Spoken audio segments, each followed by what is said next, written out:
I'm going to show you how we can cook beets for every meal. I'm talking breakfast, lunch, dinner, and dessert. So let's pull these beets and get cooking.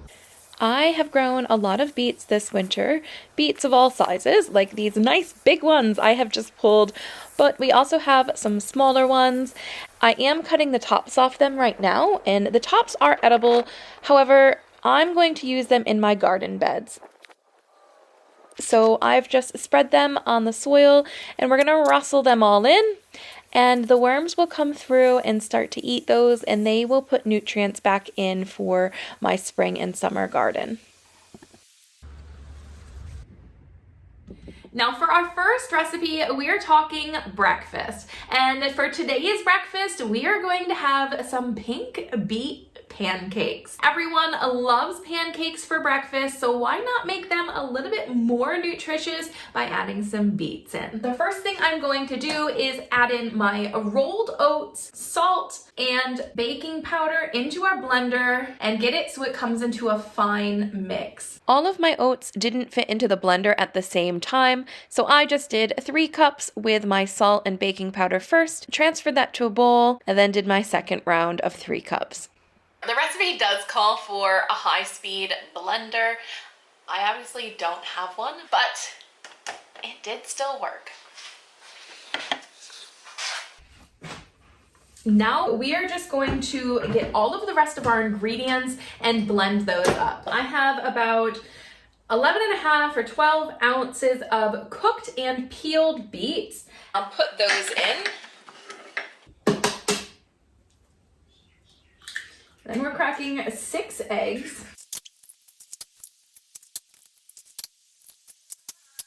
We'll need 1.5 cups of applesauce. Now this is my homemade applesauce, so we're gonna use that in our pancakes. Ooh, actually, what did I say? Uh-oh.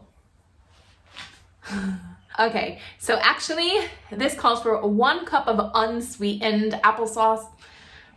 This is sweetened, but it'll be fine.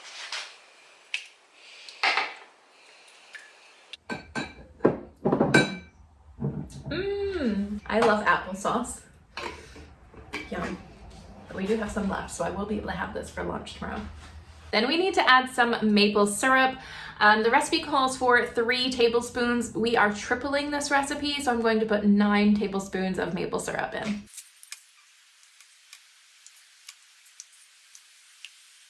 Then we have 2 tablespoons of oil, but again, we're tripling that, so we're gonna do 6 tablespoons of oil. And I'm just using my canola oil.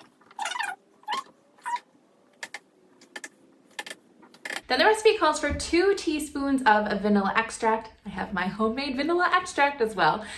We are going to put in 6 teaspoons of vanilla extract.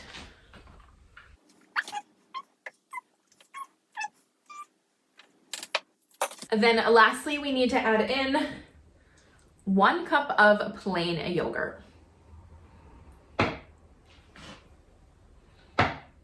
We'll put the cover on this and we'll give it a blend. Okay, let's have a quick chat while this all blends up. I do mention later on in the video that the consistency of these pancakes is not exactly what I expected it to be. And it's not until editing this video that I realized I didn't do my measurements right. So the measurements I have put on the bottom of the screen, they are the correct measurements. However, not everything I'm doing or saying in this video is correct. So go by the measurements that are on the bottom of the screen, not exactly what I'm saying. Although I will say the pancakes did still turn out pretty good. So either way, it'll turn out fine. Wow, isn't that the most beautiful red color? Wow, look at that. If you are doing a single batch, you can actually take the oat flour mixture and put it into the blender to mix it up. Because we have so much here, I'm actually gonna put it into the bowl and we're going to mix it there. Don't mind my mess that you see in the background either. I have heaps of beets. So let's get this in here. And it will make quite a thick mixture. Oh boy, I might need a bigger bowl.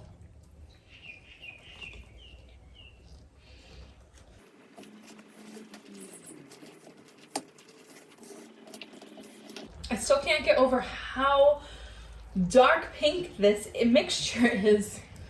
Wow, how beautiful. So as you can see, this mixture is very thick.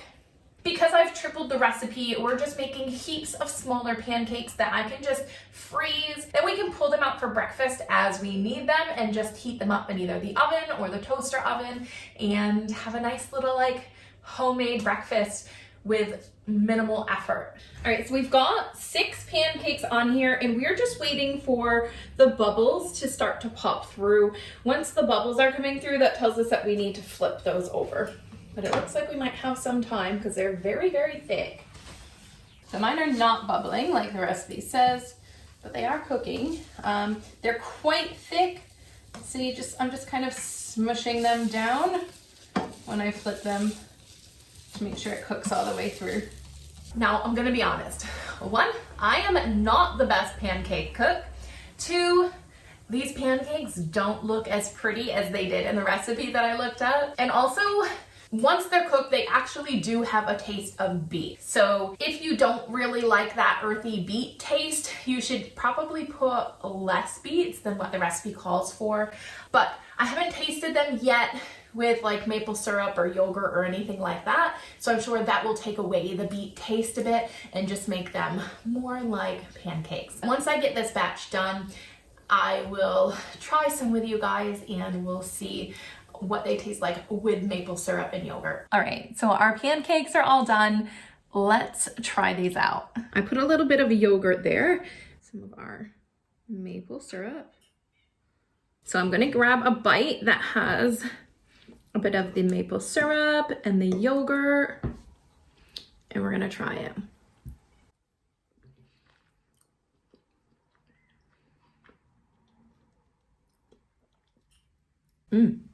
They actually taste a lot better with the maple syrup and the yogurt. You can't even really taste the beet anymore, like you can without the toppings on them. And they don't have necessarily the light and fluffy taste of a typical pancake. They're definitely thick and heavier, but creamy. So let's give another taste.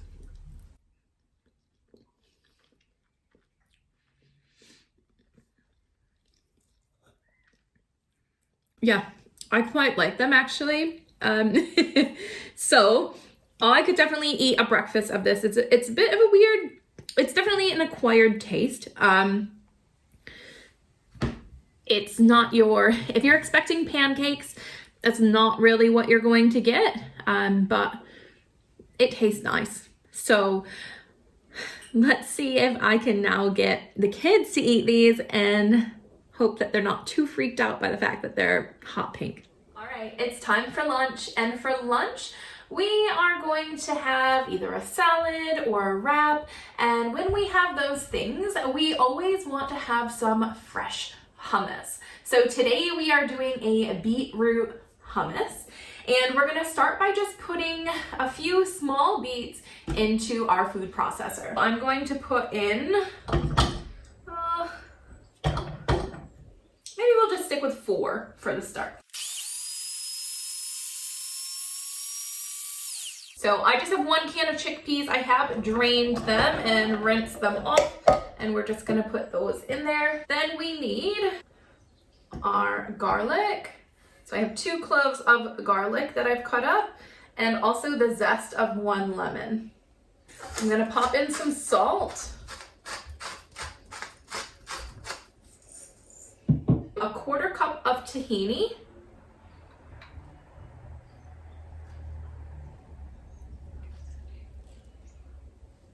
and we're going to put in the zest of 1 lemon.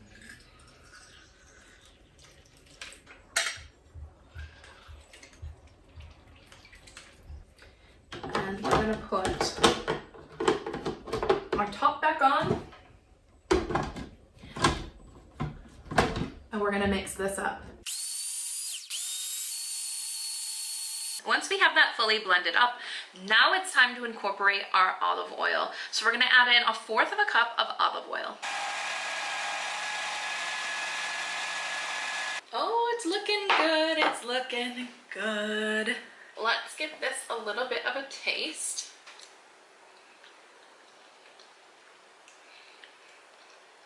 It's very lemony, actually.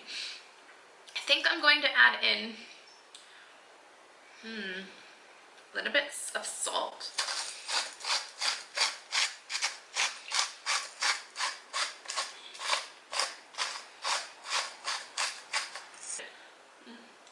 Yeah, that's good.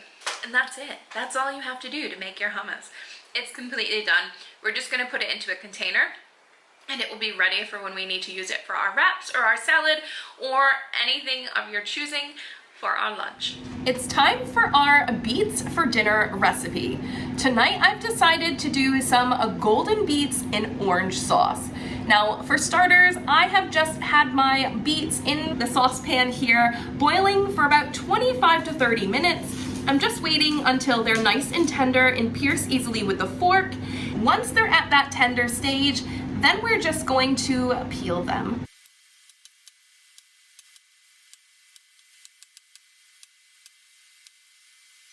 Then in a small pot, we'll put in a 1/4 cup of sugar, a dash of pepper, 2 teaspoons of cornstarch or arrowroot. Give that all a quick stir before we add in our 1 cup of orange juice. Once it starts to boil, you need to make sure that you're stirring this constantly because it is really thickening up and it could burn very easily. And we just want to do this stirring for about 2 minutes or until it thickens up. Then we're going to remove it from the heat. Toss in our orange zest. I'm going to put in not all of these orange slices, but just maybe half of them. Stir to combine this. And then we're going to take this and we're going to pour it over our beets. I promise you it will taste really, really nice. The orange juice gives it a really sugary coating and takes a lot of the harshness away from the beets. And it's a nice little sugary, healthy treat for dinner time. We are on to our last recipe of the day, and that is dessert. And we are going to be making a red velvet cake with beets. So I have preheated my oven to 180 degrees Celsius or 350 degrees Fahrenheit. I have grated a 1.5 cups of beets, and now we're going to start mixing our other ingredients together. Now, I hand grated my beets, and a word to the wise, you can put them in the food processor and grate them that way, and it is a whole lot easier. I did not think of this until about halfway through grating, and now my hands are pink. But that's all right, we're gonna have a nice cake out of it. Next, I'm putting in 3/4 cup of canola oil, 1/2 cup of brown sugar, and 1/2 cup of regular granulated sugar. And we're gonna whisk that together. Now you can use muscovado sugar, which is similar to brown sugar, but it's darker, it has more molasses in it. I could not find that, so we're just using brown sugar, and that's an equivalent substitute. The next step is to crack in 2 eggs and beat the whole mixture all together. Now I just need to mix all of my dry ingredients together before we put them in with the wet ingredients. So I'm just going to start by doing a 1 1/4 cup of flour, a teaspoon of cinnamon, and a pinch of salt, and 1 1/2 teaspoons of baking powder. So let's get this together.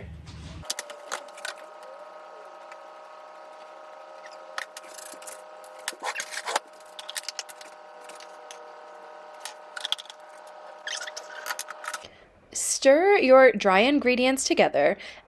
Combine these dry ingredients with your wet ingredients and then slowly incorporate your grated beets.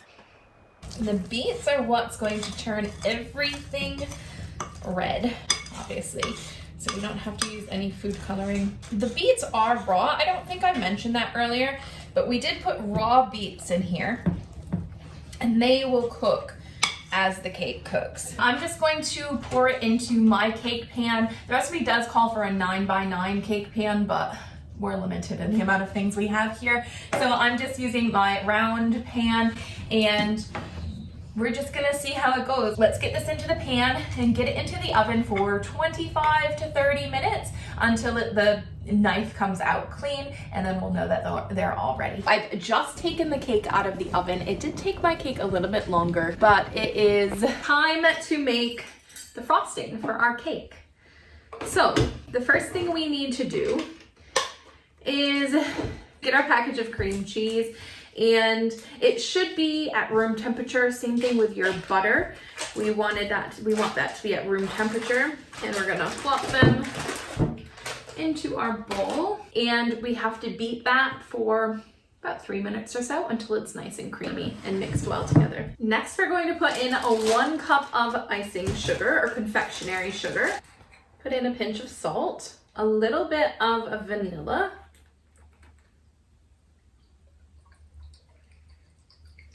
we need 1 tablespoon of heavy cream.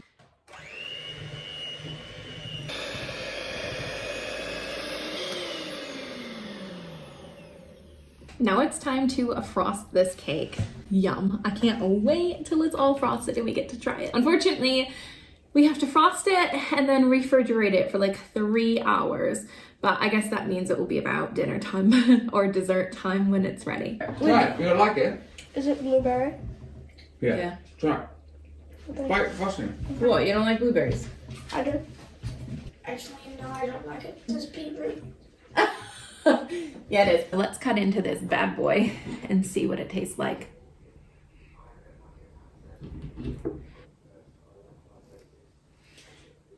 It's not red at all. This is not a red velvet cake. Look it. It's brown. So I've obviously done something wrong, but we'll see how it tastes anyways.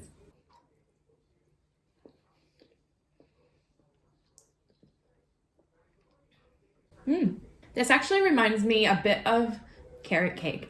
I think it's the same type of frosting. It doesn't have the same flavor as a carrot cake, but it has a fresh flavor to it. Actually, it tastes very, very close to a carrot cake.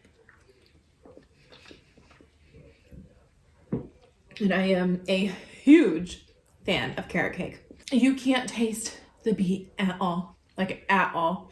It just tastes like a nice cake. So I'll definitely be making this again, and maybe next time it will turn out red.